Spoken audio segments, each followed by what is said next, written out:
My mission is simple, to make you money. I'm here to level the playing field for all investors. There's always a bull market somewhere, and I promise to help you find it. Mad Money starts now. Hey, I'm Cramer. Welcome to Mad Money. Welcome to Cramerica. I love you, my friends. Now, I'm just trying to make you a little money. My job is not just to entertain, but to educate, to teach you. So call me at 1-800-743-CBC. Tweet me, Jim Cramer. Treacherous time. Treacherously negative. Treacherously positive. Unimaginably bullish. And just totally nuts. That's all I can say about a day where President Trump put a 90-day pause on most of this harsh worldwide tariffs, exception of Canada, Mexico, and China. And whiz bang. What a move. Incredible.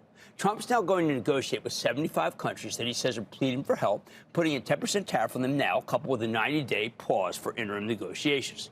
But he's still trying to put the screws to China by raising their tariff once again. Now it's 125%, which seems almost comical, unless you have to pay it. Might as well just call it an embargo at this point. The reaction? One of the greatest short squeezes in history. Bye. This is for the shorts. The House of Pain. With the Dow soaring 2,962 points. I'm not kidding. 2,962. S&P surging 9.52%. You know, that's the best day since 2008. NASDAQ shooting into orbit, up 12.16%. Second best day on record. What the heck is going on here? Is this the art of the deal at work? With the president now sitting down with trembling, compliant trade partners to get meaningful trade reform? Is it a policy of encirclement against the Chinese? Or is he just backing off because the original plan was wrecking the market? Look, don't try to outthink it. That's what I heard all day. That's not what we do. And the president doesn't work like that. He's not going to tell you.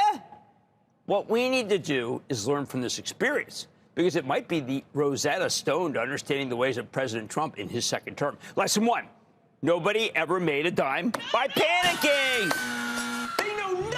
I know, I covered that Monday, but I'm pretty sure it was quickly forgotten. Think about it. Think about how many people threw in the towel, said goodbye, said they couldn't take it. They listened to those three fabled words: get out now. Right now, they regret their rash, emotional decision to get out now. But because the market has soared without them, they may never come back. That's what happens. That's how so many people left the market. Yeah, what happens is they get out, and then it rallies big like today, and that's the end. Bye-bye. Learn to take the pain.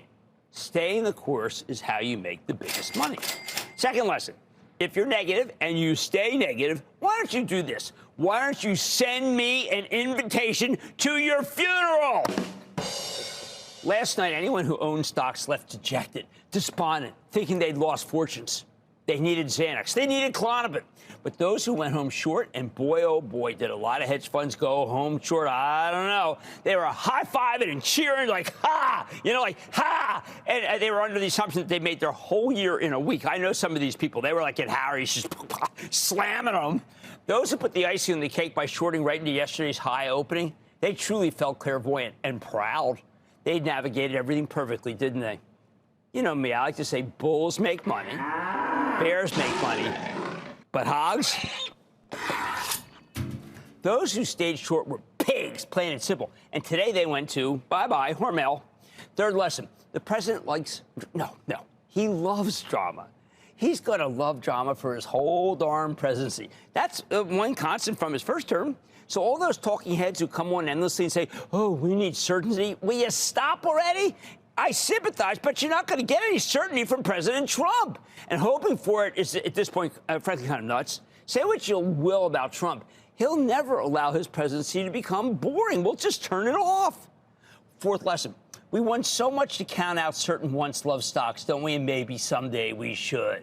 But when you bet against really good companies like NVIDIA or Apple or Microsoft, you have to recognize that these companies didn't just get to their status by being a bunch of fugazis. Oh, and if you do hate them, sell these stocks when they're up, not when they're down. I give you permission to sell them tomorrow if you really want it. See you later. Final lesson. Let's understand what we do. We're not money managers talking about blowout munis and the big basis trades. We're not trying to get a job with billionaire hedge fund managers. We're common sense people who are conscious of the fact that all of your typical gains for a year occur on an average of 7 days. Today was one of those 7 days. And you had to be in it. You had to own stocks to win. What does this rally off the bottom tell me? It says that if you continue to be too jaundiced, you're going to miss a decent opportunity. As you know, I run a charitable trust. I can't scout for points. I'm not a trader, at least not anymore. But there have been large enough declines that I need to be open-minded. My history with the president is that while he's striding on fair trade, just like me for what that's worth, at the end of the day, he's actually not trying to destroy the economy. He doesn't want to ruin your IRA or your 401k. So if he's doing something that's laying the stock market to waste, eventually you have to figure that he will change course. And he did. At moments like this, highly emotional moments, I like to do something that most people don't want to do. I go to totems, things that have worked for me for so many years. As I've mentioned before, the measurement that's helped me immeasurably the most is a thing called the S&P Oscillator. That's brought to you by a company called Market Edge, which has a special relationship with the CNBC Investing Club. That oscillator hit an extreme reading yesterday, -10, which shows a tremendous amount of selling pressure and despair. Too much. By way of contrast, 0 equals equilibrium, +10 on the other end shows that there's too much optimism. So I checked in with my friend at Market Edge to confirm what happens after this degree of selling occurs, after you get to -10. And I thought his feedback was most relevant. In the last 17 years, the oscillator has hit -10 only 12 times. 10 of those times, the S&P 500 was up an average of 2.7% over the next 30 days. If we go deeper to look at those two outliers, the first one was August 5th, 2011, when the oscillator hit 10.02. 30 days later, the S&P was down 2.12%. Now, that was a bear market. It was caused a 19.3% correction. We had two concurrent crises back then, our debt ceiling crisis, which caused a ratings downgrade of our nation's bonds, and a European sovereign debt crisis. Both were subsequently resolved, though, and you really never heard from them, and the market went straight up. The oscillator hit -10.25 on February 27, 2020. Remember that date? Right as we realized COVID could be a problem.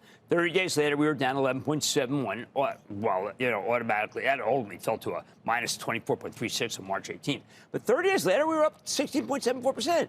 But unless you think a pandemic is about to shut down the entire economy again, 2020 really isn't much of a precedent, is it? So let me give you the bottom line on this, one of the most exciting days of our lives.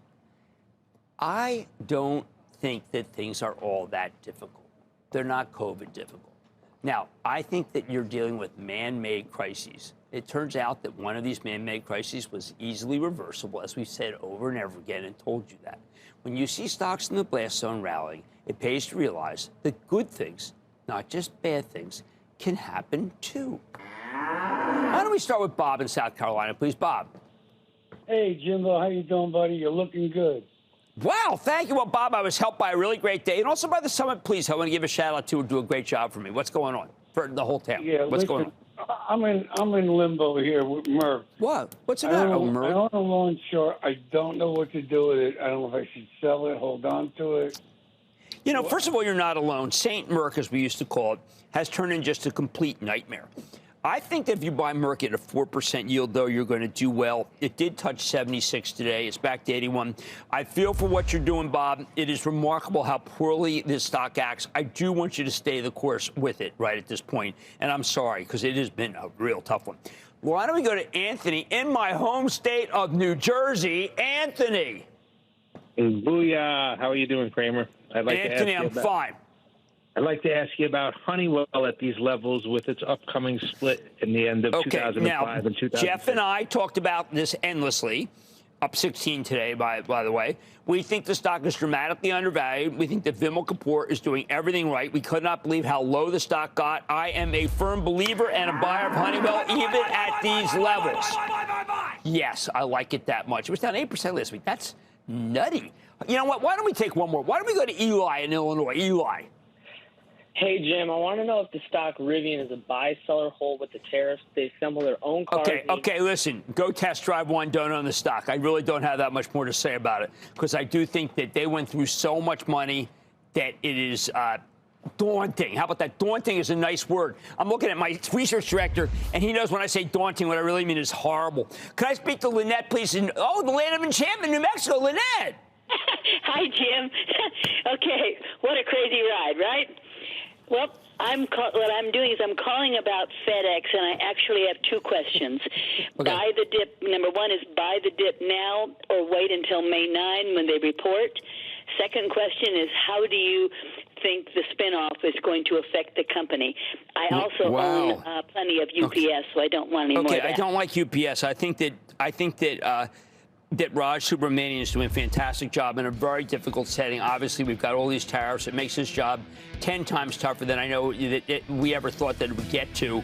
I think you should. The stock was up 10% today. I can't ever tell someone to buy a stock that is up 10%. I do think that FedEx is a very, very good company. All right, look. Things are still difficult. I'm not going to minimize that. But when you see stocks rallying to this degree, remember, the best day for the S&P since 2008, well, it pays to realize that good things can happen, but you have to stay in to win. And stop turning us off because it's a bad day. Oh, man, buddy, tonight, I'm giving you my playbook after today's historic rally. First, what's behind the big surge in Treasury yields? And we've noodled about this. I'm sharing my thoughts about what's sparking the action. Then, can the rally in gold continue to shine? I like gold. We're going to go up the charts to see if history can repeat itself, and it doesn't sound good. Later, private equity stocks have pulled back dramatically. Is it time to take a look at them, or you have to be like this when you look at them? I'm outlining the reasons why the cohort's decline. And if now's the time to buy, well, why don't we do this? Stay with Cramer.